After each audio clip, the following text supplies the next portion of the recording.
A terceira subdimensão do teste é a dimensão controle. E agora o professor Reed vai dar uma prévia sobre o que é essa dimensão. Como eu falei antes, cada pessoa, por mais banana que seja, e olha, das bananas eu talvez seja o mais banana que eu conheço. Mesmo assim, em determinado momento, chega a defender os seus interesses. Chega a fazer o basta. Aliás, uma coisa perigosa com os bananas, toma cuidado se não for banana. Os bananas vão aguentando, vão aguentando, vão aguentando. Só que daí, quando eles resolvem agir, quando eles resolvem estourar, daí é uma coisa muito feia. Então você tem que tomar muito cuidado. Quando você vê o quadrante de controle de uma pessoa, se ela parece muito fácil, não defende os interesses, não se preocupa com os outros, você chega a um certo ponto, que você atravessou aquele ponto, e é um inferno. O mínimo que acontece é que o relacionamento morre toda a confiança. E o pior que acontece é que você leva um tiro. Então toma cuidado com essa área de controle. São 4 subdimensões. E todas as 4, diferente do quadrante de relações, todos os 4 são bem diferentes um do outro. Fazem a mesma coisa essencialmente, mas são bem diferentes. Todas as dimensões lidam com o controle dos outros, com defesa dos interesses e com a necessidade do ser humano ao enfrentar outras pessoas de tentar estabelecer limites e conseguir defender os seus interesses, né? A primeira maneira de você defender os seus interesses é que a gente chama de dominância, que é a força, a insistência desnuda pura. Não, espera um pouco, isso para mim não está legal, isso não vai e ponto. Não tem essa coisa que é muito comum no Brasil, sabe? Que eu estive pensando e eu acho que esse preço não está bom, não tem nada de jogatina, de tentar, como você é meu amigo, você vai, não, cara, não, isso não vai, isso não aceito de jeito nenhum. E pelo menos, quando a pessoa é dominante, pelo menos está na cara. Você não precisa, não tem dúvidas, não tem que adivinhar, você não tem que... Em compensação, também a coisa é muito nua e muito crua, e a pessoa que é dominante tem que ter peito, porque depois vai ter outro dominante que vai resistir com a mesma insistência, e daí o que você faz, né? Então, mas é uma maneira, e todo mundo tem alguma coisa de dominância. Mesmo eu, minha dominância no PVP deve ser talvez 6 ou 7, né? 5 no mínimo, mas é alguma coisa, todo mundo tem os seus limites, né? A segunda subdimensão é que eu acho mais estranho, que eu chamo de status. O que para mim é status? O meu grande amigo e aluno Clóvis, o nota dele, quanto que está a sua nota em status? Deve ser 8. 8 ou 9. Ele mentiu, na verdade é mais alto. Você está vendo, ele está com esse relógio chique, ele tem carro chique, ele está com sapato chique, ele gosta. O status é o seguinte, é a manipulação ou é o uso de símbolos de importância para conseguir o que você quer. Ou seja, você não viu que eu sou doutor? Eu sou PhD, eu sou uma pessoa importante, portanto você tem que me tratar com respeito. Você tem que fazer o que eu peço para você. Então, por eu ter símbolos de importância, as pessoas devem fazer o que eu peço. E o diabo da coisa, o estranho é que você sabe que funciona. Se chega uma pessoa, depende muito da cultura. A cultura americana é bem menos orientada para o status que a cultura brasileira.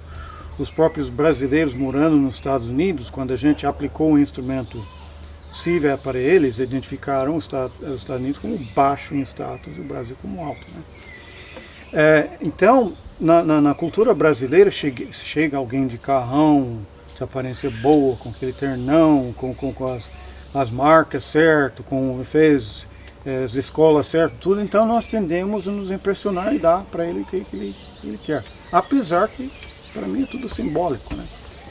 Isso é status. E dependendo da cultura é dado muita importância, muito valor. Chegou alguém no exército com um general, a gente obedece. Na faculdade, pessoa com doutorado, a gente obedece. O cardeal, a gente obedece. Terceiro é política. Nós temos chamado de politicagem, nós vamos acabar provavelmente mudando, porque politicagem na cultura brasileira, com muita razão, gera certos dissabores, né? A pessoa que incorre, que se envolve em política, utiliza de negociação e de influência, a gente poderia chamar de manipulação, para conseguir o que quer. E normalmente, realmente a gente acha que não, política não, as pessoas não devem ser políticas, mas considere que a alternativa política, até agora, ou é dominância, o cara nem tentar negociar contigo, nem tentar te cantar, é simplesmente chegar a impor, ou status, o cara achar que você tem que fazer tudo o que ele quer só porque ele é mais importante. Então, apesar que a política tem um monte de vícios e assim por diante, a gente não pode descartar. Eu que sou muito baixo em política, eu pago caro por isso, porque eu acabo sendo muito irrealista, eu acabo sendo muitas vezes curto e grosso, tal. Mas política, a negociação, até certo ponto, a persuasão, se não a manipulação, para conseguir o que você quer, é a terceira dimensão. E você vê que é diferente da dominância, que é bem aberto, do status, que é mais simbólico, e finalmente da liderança, que é o quarto. Liderança é a quarta maneira de você conseguir o que você quer do seu próximo.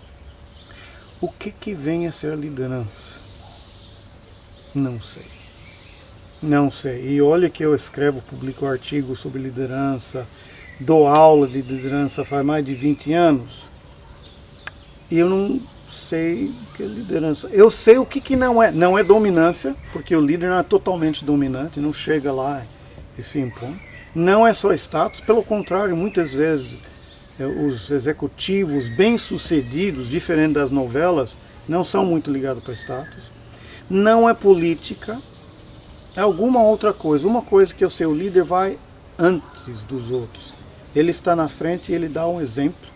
E as pessoas se sentem atraídos pelo líder.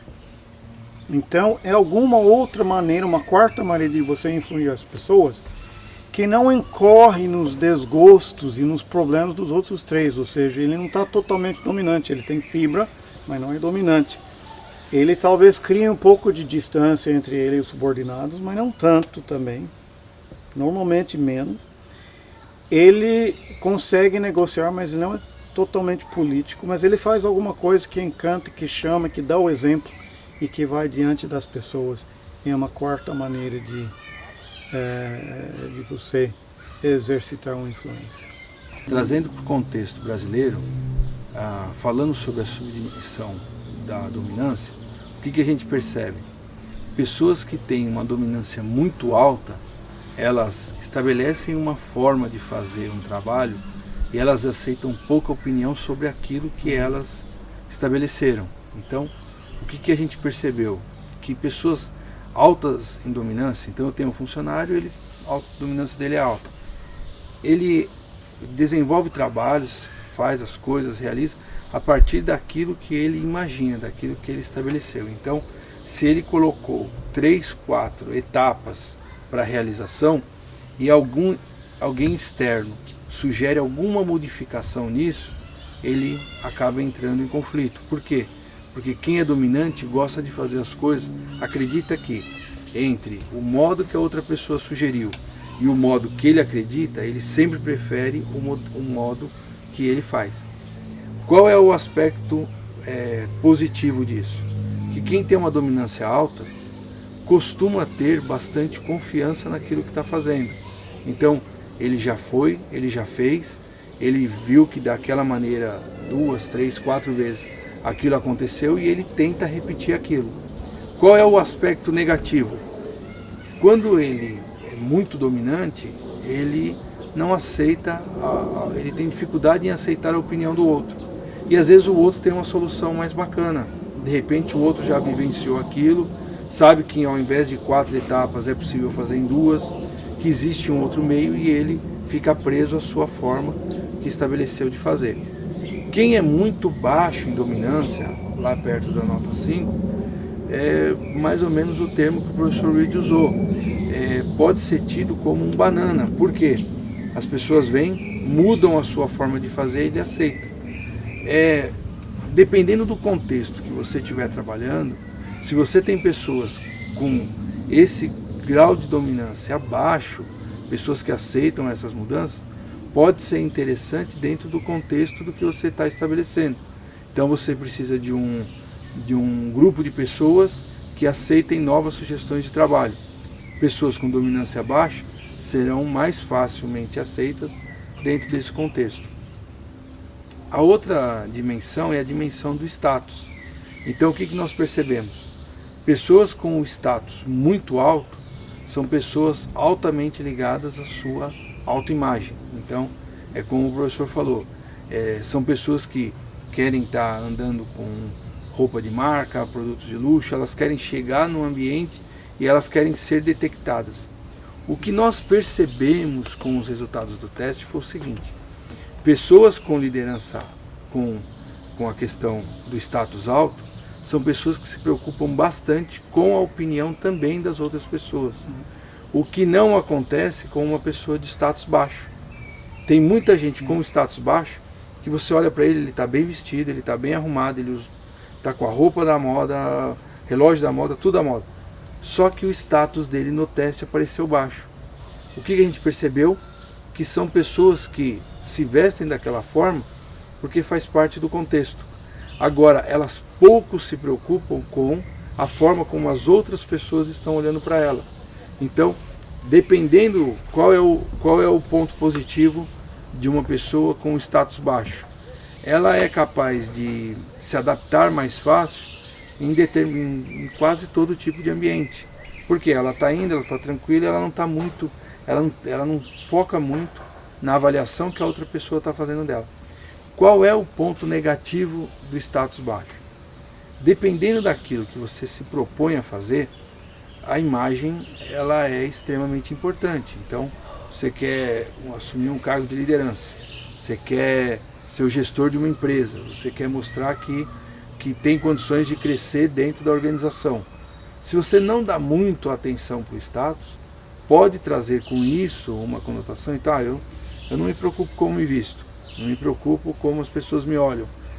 Muito provavelmente, algumas oportunidades que você poderia ter, elas de repente não chegam, porque as pessoas olham e falam, não, eu preciso de alguém que tenha que traga um significado para o meu produto, então eu preciso de um gerente que vá visitar clientes externamente e eu preciso que ele, além do conhecimento técnico, tenha essa parte estética também, esse diferencial. Então, é interessante porque nem um status muito alto e nem um status muito baixo são importantes, é sempre importante o equilíbrio.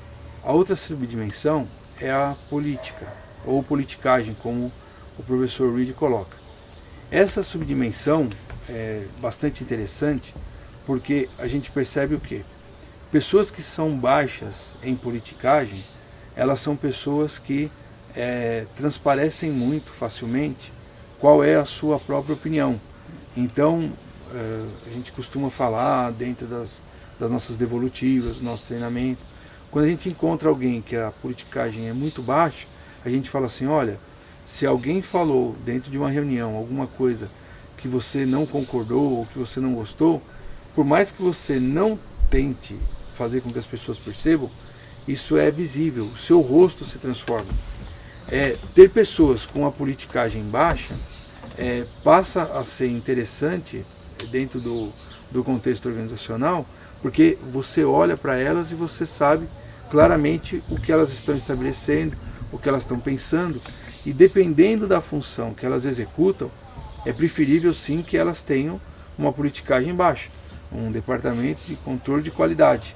É preferível que a pessoa seja muito resguardada dentro desse ponto de vista e siga os padrões, os nortes. Agora, o oposto, uma pessoa com uma politicagem muito alta, o que a gente percebe? Uma politicagem 17, 18, 19 e assim por diante, são pessoas que você tem até uma certa dificuldade de identificar efetivamente o que é que elas pensam, qual é a opinião delas sobre uma determinada situação. Então, tem uma vantagem muito grande. São pessoas que são capazes de deixar o seu próprio interesse em segundo plano e pensar no interesse coletivo. Então, a empresa decide que ela vai ter que mudar uma regra, uma política comercial, que para ela era extremamente vantajosa. Quem tem uma politicagem alta, ela não sofre tanto por conta disso, porque ela tem um certo jogo de cintura e ela consegue administrar isso mais facilmente. Quanto que uma pessoa com politicagem baixa sofreria mais. Por quê? Porque já demonstraria claramente que não concordou com aquilo. Então, a vantagem que eu tenho de ter uma pessoa com uma politicagem muito alta, a vantagem que eu tenho é que ela consegue ter esse jogo de cintura. Então, se eu preciso de alguém que vai negociar desconto com o cliente, ou aquele cliente que vem pedir desconto, quem que eu prefiro? A pessoa de politicagem alta. Ela vai entender que o pedido de desconto não é algo pessoal. Agora, qual é o grande problema de alguém com uma politicagem muito alta? Em um determinado momento, ela pode até, dependendo da situação, perder a própria identidade. Ela é tão política, tão livre naquilo que ela faz, ela consegue articular de tal forma que em determinados momentos você vai sentir dificuldade em entender quem realmente ela é. E a última é a da liderança, que o professor Reed, com toda a sua bagagem acadêmica, tem um baita de um cuidado absurdo em identificar o que é a liderança. O que o teste nos mostra é o seguinte: quem tem uma nota baixa em liderança são pessoas que não, na sua autoanálise, não se veem como líder naquele momento, se veem como pessoa para compor um determinado grupo. Então ela não gosta de ser líder, ela não quer ser líder, naquele momento, naquela situação, então, eu prefiro trabalhar individualmente. E no outro aspecto, numa liderança bastante alta, são pessoas que realmente querem mostrar o seu exemplo e fazer com que as pessoas acompanhem esse exemplo como um modelo de liderança. Então, são pessoas que se doam, preferem muitas vezes ter uma... Isso é muito comum, né? Então, enquanto eu sou um profissional de vendas, eu tenho uma remuneração.